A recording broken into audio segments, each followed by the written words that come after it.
The Emerald City of Oz, by L. Frank Baum. Chapter 3, How Ozma Granted Dorothy's Request. I suppose you have read so much about the magnificent Emerald City that there is little need for me to describe it here.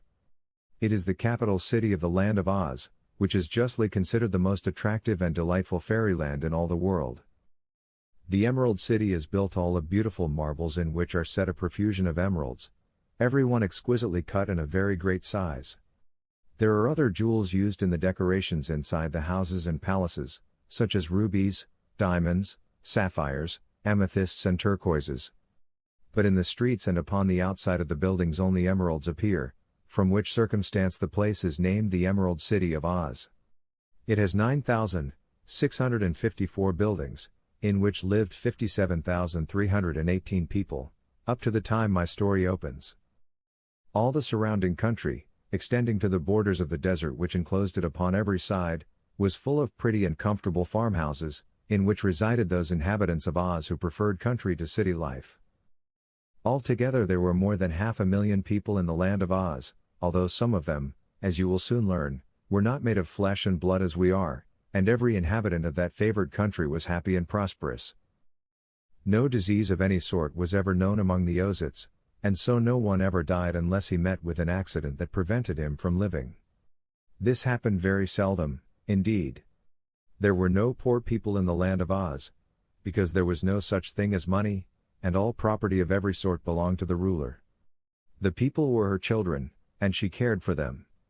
Each person was given freely by his neighbors whatever he required for his use, which is as much as any one may reasonably desire. Some tilled the lands and raised great crops of grain, which was divided equally among the entire population, so that all had enough. There were many tailors and dressmakers and shoemakers and the like, who made things that any who desired them might wear. Likewise there were jewelers who made ornaments for the person, which pleased and beautified the people, and these ornaments also were free to those who asked for them. Each man and woman, no matter what he or she produced for the good of the community, was supplied by the neighbors with food and clothing and a house and furniture and ornaments and games. If by chance the supply ever ran short, more was taken from the great storehouses of the ruler, which were afterward filled up again when there was more of any article than the people needed. Every one worked half the time and played half the time, and the people enjoyed the work as much as they did the play, because it is good to be occupied and to have something to do. There were no cruel overseers set to watch them, and no one to rebuke them or to find fault with them. So each one was proud to do all he could for his friends and neighbors, and was glad when they would accept the things he produced. You will know, by what I have here told you, that the Land of Oz was a remarkable country. I do not suppose such an arrangement would be practical with us, but Dorothy assures me that it works finely with the Oz people. Oz being a fairy country, the people were, of course, fairy people, but that does not mean that all of them were very unlike the people of our own world. There were all sorts of queer characters among them, but not a single one who was evil, or who possessed a selfish or violent nature. They were peaceful, kind-hearted, loving and merry, and every inhabitant adored the beautiful girl who ruled them, and delighted to obey her every command. In spite of all I have said in a general way, there were some parts of the Land of Oz not quite so pleasant as the farming country and the Emerald City which was its center. Far away in the South Country there lived in the mountains a band of strange people called hammerheads, because they had no arms and used their flat heads to pound anyone who came near them. Their necks were like rubber, so that they could shoot out their heads to quite a distance, and afterward draw them back again to their shoulders. The hammerheads were called the Wild People, but never harmed any but those who disturbed them in the mountains where they lived. In some of the dense forests there lived great beasts of every sort, yet these were for the most part harmless and even sociable, and conversed agreeably with those who visited their haunts. The Kalidas, beasts with bodies like bears and heads like tigers, had once been fierce and bloodthirsty, but even they were now nearly all tamed, although at times one or another of them would get cross and disagreeable. Not so tame were the fighting trees, which had a forest of their own. If anyone approached them, these curious trees would bend down their branches, twine them around the intruders, and hurl them away. But these unpleasant things existed only in a few remote parts of the Land of Oz. I suppose every country has some drawbacks, so even this almost perfect fairyland could not be quite perfect. Once there had been wicked witches in the land, too, But now these had all been destroyed, so, as I said, only peace and happiness reigned in Oz. For some time Ozma has ruled over this fair country, and never was ruler more popular or beloved. She is said to be the most beautiful girl the world has ever known, and her heart and mind are as lovely as her person. Dorothy Gale had several times visited the Emerald City and experienced adventures in the land of Oz, so that she and Ozma had now become firm friends. The girl ruler had even made Dorothy a princess of Oz, and had often implored her to come to Ozma's stately palace and live there always. But Dorothy had been loyal to her Aunt Em and Uncle Henry, who had cared for her since she was a baby, and she had refused to leave them because she knew they would be lonely without her. However, Dorothy now realized that things were going to be different with her uncle and aunt from this time forth, so after giving the matter deep thought she decided to ask Ozma to grant her a very great favor. A few seconds after she had made the secret signal in her little bedchamber, the Kansas girl was seated in a lovely room in Ozma's palace in the Emerald City of Oz. When the first loving kisses and embraces had been exchanged, the fair ruler inquired, "What is the matter, dear?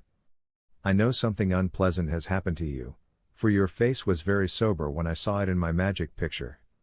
And whenever you signal me to transport you to this safe place, where you are always welcome, I know you are in danger or in trouble." Dorothy sighed.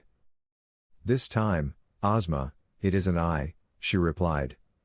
"But it's worse, I guess, for Uncle Henry and Aunt Em are in a heap of trouble, and there seems no way for them to get out of it, anyhow, not while they live in Kansas." "Tell me about it, Dorothy," said Ozma, with ready sympathy. "Why, you see Uncle Henry is poor, for the farm in Kansas doesn't amount to much, as farms go.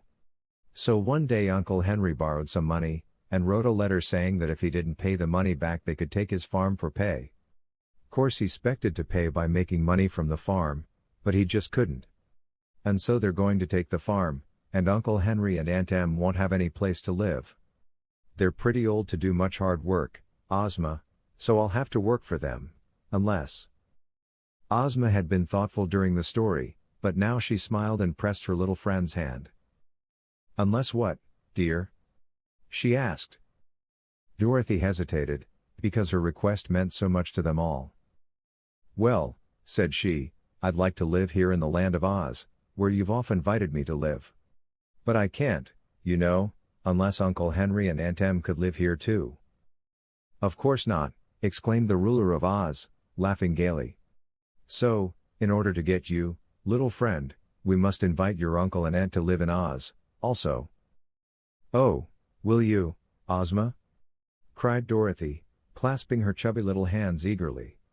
"Will you bring them here with the magic belt, and give them a nice little farm in the Munchkin country, or the Winky country, or some other place?" "To be sure," answered Ozma, full of joy at the chance to please her little friend. "I have long been thinking of this very thing, Dorothy dear, and often I have had it in my mind to propose it to you.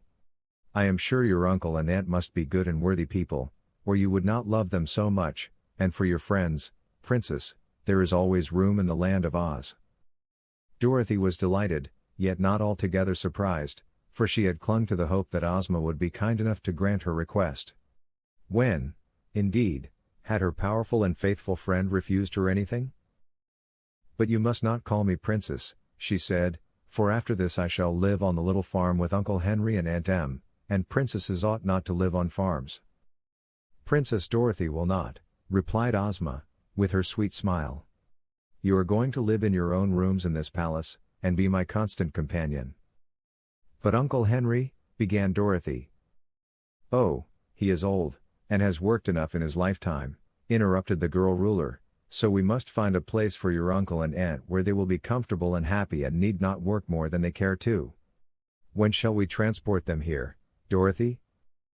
"I promised to go and see them again before they were turned out of the farmhouse," answered Dorothy, "so, perhaps next Saturday."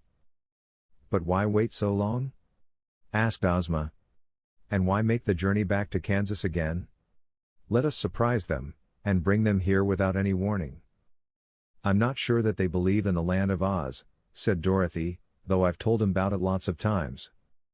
"They'll believe when they see it," declared Ozma, "and if they are told they are to make a magical journey to our fairyland, it may make them nervous." I think the best way will be to use the magic belt without warning them, and when they have arrived you can explain to them whatever they do not understand. Perhaps that's best, decided Dorothy. There isn't much use in their staying at the farm until they are put out, 'cause it's much nicer here. Then tomorrow morning they shall come here, said Princess Ozma. I will order Jellia Jam, who is the palace housekeeper, to have rooms all prepared for them, and after breakfast we will get the magic belt and by its aid transport your uncle and aunt to the Emerald City.